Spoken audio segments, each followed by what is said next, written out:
और इस काम से वो अच्छा कमा लेता था। उसे एक बेटा हुआ।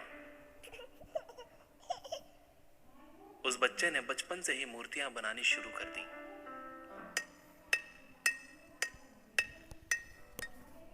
बेटा भी बहुत अच्छी मूर्तियां बनाया करता था और बाप अपने बेटे की कामयाबी पर खुश होता था। लेकिन हर बार बेटे की मूर्तियों में कोई ना कोई कमी निकाल दिया करता था। वो कहता था, बहुत अच्छा किया है, लेकिन अगली बार इस कमी को दूर करने की कोशिश करना। बेटा भी कोई शिकायत नहीं करता था। वो अपने बाप की सलाह पर अमल करते हुए अपनी मूर्तियों को और बेहतर करता रहा।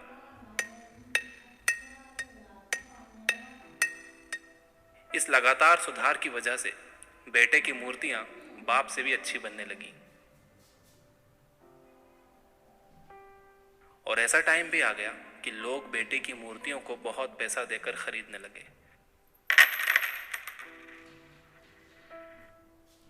जबकि बाप की मूर्तियां उसकी पहली वाली कीमत पर ही बिकती रहीं।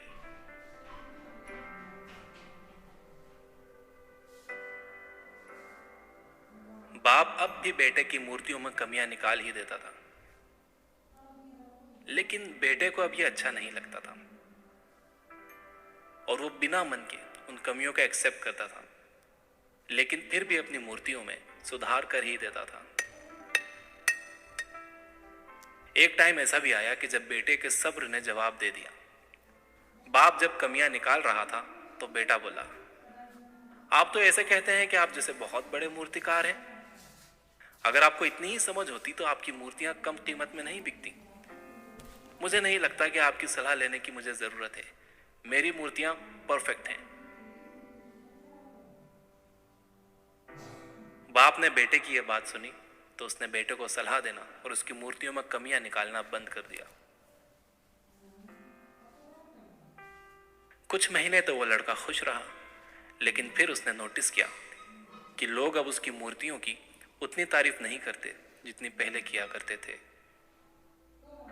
और उसकी मूर्तियों के दाम बढ़ना भी बंद हो गए। शुरू में तो बेटे को कुछ समझ नहीं आया, लेकिन फिर वो अपने बाप के पास गया और उसे इस समस्या के बारे में बताया।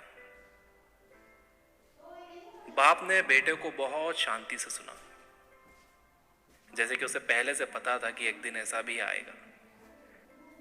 बेटे ने भी इस बात को नोटिस किया और उसने पूछा, क्या आप जानते थे कि ऐसा होने वाला है? बाप ने कहा, हाँ, क्योंकि आज से कई साल पहले मैं भी इस हालात से टकराया था। बेटे ने सवाल किया, तो फिर आपने मुझे समझाया क्यों नहीं? बाप ने जवाब दिया, क्योंकि तुम समझना नहीं चाहते थे। मैं जानता हूं कि तुम्हारे जितनी अच्छी मूर्तियां मैं नहीं बनाता। यह भी हो सकता है कि मूर्तियों के बारे में मेरी सलाह गलत हो, और ऐसा भी नहीं है कि मेरी सलाह की वजह से कभी तुम्हारी मूर्ति बेहतर बनी हो। लेकिन जब मैं तुम्हारी मूर्तियों में कमियां दिखाता था, तब तुम अपनी बनाई मूर्तियों से सेटिस्फाई नहीं होते थे। तुम खुद को बेहतर करने की कोशिश करते थे, और वही बेहतर होने की कोशिश तुम्हारी कामयाबी का कारण था।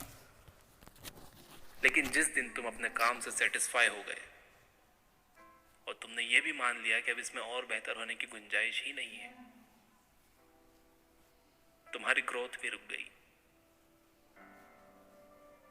और लोग हमेशा तुमसे बेहतर की उम्मीद करते हैं, और यही कारण है कि अब तुम्हारी मूर्तियों के लिए तुम्हारी तारीफ नहीं होती, ना ही उनके लिए तुम्हें ज्यादा पैसे मिलते हैं। बेटा थोड़ी देर चुप रहा, फिर उसने सवाल किया, तो अब मुझे क्या करना चाहिए? बाप ने एक लाइन में जवाब दिया, अनसेटिस्फाई होना सीख लो। मान लो कि तुम में हमेशा बेहतर होने की गुंजाइश बाकी है।